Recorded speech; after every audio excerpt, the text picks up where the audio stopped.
പിണറായിന്റെ പാർട്ടിക്ക് വോട്ട് കൊടുക്കാരും തോറ്റ് തോറ്റ് തോറ്റ് അങ്ങേയറ്റം എന്റെ വംശനാശം വരണം. പിണറായി എന്ന് പറയുന്ന സാധനം എന്തൊക്കെയാ പറയുന്നത്? ഓനാണ് എന്റെ മോനെ കൊല്ലിച്ചോയി. ഒരാളെ കൊല്ലിച്ചതിനെ കൊണ്ടുപോകാൻ എന്ത് കാര്യ കിട്ടിയേ? പിണറായിന്റെ പാർട്ടിക്ക് വോട്ട് കൊടുക്കാറല്ലോ. 2026 മെയ് 4 TP ചന്ദ്രശേഖരന്റെ രക്തസാക്ഷിത്വ ദിനമായ മെയ് 4 ഇക്കുറി മറ്റൊരു പ്രത്യേകത കൂടിയുണ്ടായിരുന്നു. വർഷങ്ങളായി കേരളത്തിലെ ജനങ്ങളെ അടിമകളായി കണ്ട് ആർമാദിച്ച ഒരു നെറികെട്ട ഭരണകൂടത്തിന്റെ പിണറായിസത്തിന്റെ ശവക്കല്ലറയിൽ പൊതുജനം ആണിയടിച്ച ദിവസം കൂടിയായിരുന്നു ഇത്. ജനങ്ങൾ ബാലറ്റിലൂടെ ഒരു സ്വേച്ഛാധിപതിയുടെ അപ്രമാദിത്വത്തിന് മറുപടി പറഞ്ഞ ദിവസം. 51 വെട്ടിൽ ഒരു കുടുംബത്തിന്റെ അത്താണിയായവനെ തീർത്ത് കളഞ്ഞ, കൊന്നിട്ടും പക തീരാതെ കുലംകുത്തി എന്ന് വിളിച്ച മനുഷ്യത്വമില്ലായ്മയ്ക്ക് കാലം കാത്തുവെച്ച കാവ്യനീതി. TP ചന്ദ്രശേഖരന്റെ പാതിയായ ഭാര്യ KK രമയുടെ വാക്കുകൾ സത്യമാക്കിക്കൊണ്ട് പിണറായി ഭരണത്തിന് അന്ത്യം കുറിക്കുന്ന ദിവസമായി മെയ് 4 മാറി. TPയുടെ പ്രായമായ അമ്മയുടെ ശാപം കൊടുങ്കാറ്റ് പോലെ പിണറായിക്ക് മേൽ പതിച്ച കാഴ്ചയായിരുന്നു കേരളം അന്ന് കണ്ടത്.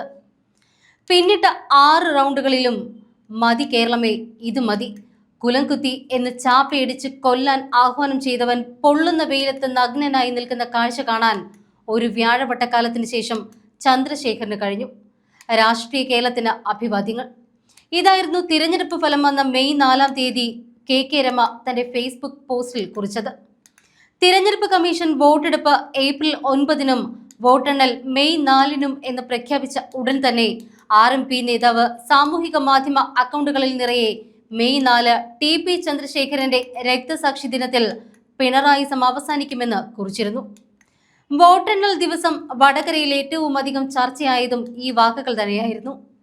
ദേശാഭിമാനി മുൻ എഡിറ്റർ G ശക്തിധരൻ പറഞ്ഞതുപോലെ ഇത് കാലത്തിന്റെ കാവ്യനീതി തന്നെയാണ്. TPയുടെ ഓർമ്മ ദിനത്തിൽ രാക്ഷസ വാഴ്ചയ്ക്ക് അറുതി എന്ന തലക്കെട്ടോടുകൂടി G ശക്തിധരൻ സമൂഹ മാധ്യമത്തിൽ കുറിച്ച കുറിപ്പ് വൈറലാകുകയാണ്. കേരളത്തിലെ 10 വർഷത്തെ രാക്ഷസ വാഴ്ചയ്ക്ക് ജനാധിപത്യത്തിന്റെ ഉൾക്കരുത്തുകൊണ്ട് അറുതി വരുത്തുന്ന ഈ സുദിനത്തിൽ തന്നെ TP ചന്ദ്രശേഖരന്റെ രക്തസാക്ഷിത്വ ദിനവും. ഇത് കാലത്തിന്റെ കാവ്യനീതിയല്ലേ? ഇവ രണ്ടും ഭൂമിയെ കോൾമയിൽ കൊല്ലിക്കാൻ ഒരേ ദിവസം തന്നെ പ്രകൃതി അണിയിച്ചൊരുക്കി തന്നതിൽ ആരോടാണ് നാം നന്ദി പറയേണ്ടത്? TPയുടെ ജീവൻ അതിപൈശാചികമായി വെട്ടിമുറിച്ച് കഷ്ണം കഷ്ണമാക്കി തെരുവിലെറിയാൻ മാത്രമല്ല, ആ മുഖം കാഴ്ചക്കുറവുള്ള പെറ്റമ്മ എത്ര അവധാനതയോടെ മുഖത്ത് തലോടിയാലും കൂട്ടിച്ചേർക്കപ്പെടരുത് എന്ന് വാടക ഗുണ്ടകളോട് കൽപ്പിച്ച നൃശംസന ഭരണസിരാ കേന്ദ്രത്തിന്റെ തിരുമുറ്റത്ത് വന്നു നിന്ന് 2 ദിവസം മുൻപ് കണ്ണീർ പൊഴിക്കേണ്ടി വന്നത് എന്ത് ദിവ്യശക്തി കൊണ്ടാണ് എന്ന് ആരെങ്കിലും ഇനിയെങ്കിലും ചിന്തിക്കുമോ? പ്രകൃതിയിൽ എന്തൊക്കെയോ നിഗൂഢതകൾ ഒളിഞ്ഞിരിപ്പുണ്ട് എന്ന് വിശ്വസിക്കുന്ന ഒരു സാധാരണക്കാരനാണ് ഞാൻ.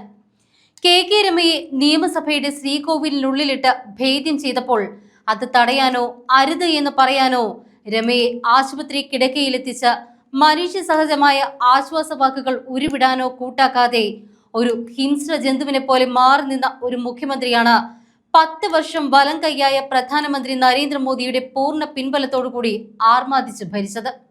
മോദി ഇല്ലായിരുന്നുവെങ്കിൽ എത്ര വട്ടം കാരാഗൃഹത്തിൽ കിടക്കേണ്ടി വരുമായിരുന്നു പിണറായിക്ക്? അതിന്റെ അഹന്തയിലാണ് സഭയിൽ അടികൊണ്ടു വീണ രമയുടെ മുഖത്ത് ആസ്ഥാന വിധവേ എന്ന് MM മണി വിളിച്ചത്. മാധ്യമങ്ങൾ എത്ര മൃദു സമീപനമാണ് ഭരണപക്ഷത്തെ വെള്ളപൂശാൻ ഈ കാലയളവ് മുഴുവൻ എടുത്തത് എന്നും ആലോചിക്കണം. അതേക്കുറിച്ച് കൂടുതലൊന്നും ഇവിടെ എഴുതുന്നില്ല. എനിക്ക് മേറെ പ്രിയപ്പെട്ടവനാണ് സഖാവ് പിണറായി വിജയൻ. നിയമസഭയിലോ പുറത്തോ പിണറായി വിജയൻ എവിടെയെങ്കിലും തൊഴിലാളി വർഗത്തെ വഞ്ചിക്കുമെന്ന് ഞാൻ ഒരിക്കലും പ്രതീക്ഷിച്ചില്ല. ഞാൻ ചെയ്യാത്ത കുറ്റം ചാർത്തി മലയാള മനോരമ 4 വ്യാജരേഖാ നിർമ്മാണ കേസുകൾ എനിക്കും പിണറായി വിജയനും മറ്റും എതിരെ കോടതിയിൽ കൊടുത്ത് പീഡിപ്പിക്കാൻ ശ്രമിച്ചിട്ടും ഞാനും പ്രതിക്കൂട്ടിൽ കയറി നിൽക്കേണ്ടി വന്നത് എന്റെ പാർട്ടി ഉത്തരവാദിത്വം കൊണ്ടാണ്. ആ കേസ് മനോരമ ആവശ്യപ്പെട്ട പ്രതിഫലം കൊടുത്ത് ഒതുക്കിയിരുന്നില്ല എങ്കിൽ മുഖ്യമന്ത്രിയുടെ സത്യപ്രതിജ്ഞ ഒരു മരീചികയാകുമായിരുന്നു. സത്യത്തിന്റെ കണിക പോലുമില്ലാത്ത ആരോപണങ്ങളാണ് മനോരമയെക്കുറിച്ച് ദേശാഭിമാനി എഴുതിയത്. KM മാത്യുവിന് ആ കേസ് മുന്നോട്ട് കൊണ്ടുപോകണം എന്ന പിടിവാശിയുണ്ടായിരുന്നു. പ്രായാധിക്യം കൊണ്ട് അവശനായിരുന്നിട്ടും KM മാത്യു ഒരു തവണ പോലും കോടതിയിൽ ഹാജരാകാതിരുന്നിട്ടില്ല.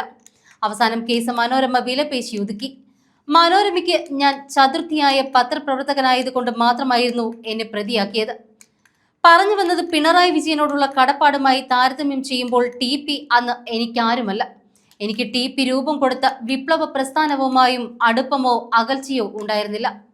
പക്ഷേ മാർക്സിസ്റ്റ് ലെനിനിസ്റ്റ് ആശയങ്ങളോടുള്ള കൂറിൽ മാത്രമല്ല, സത്യമേവ ജയതേ എന്ന തത്വം മുറുകെ പിടിച്ചിരുന്ന ലക്ഷണമൊത്ത സഖാവായിരുന്നു TP. അണുവിട അതിൽ വിട്ടുവീഴ്ച TP തയ്യാറായിരുന്നില്ല. TP അല്പം ചാഞ്ചാടിയിരുന്നുവെങ്കിൽ ജീവൻ വിലയായി കൊടുക്കേണ്ടി വരില്ലായിരുന്നു. ആ നിശ്ചയദാർഢ്യമാണ് TPയുടെ ചങ്ക്. TP നമ്മോടൊപ്പം ഇല്ല എങ്കിലും എപ്പോഴും ഏതോ പ്രകൃതി ശക്തികൾ അതെല്ലാം എത്തേണ്ടിടത്ത് എത്തിക്കുന്നുണ്ട്.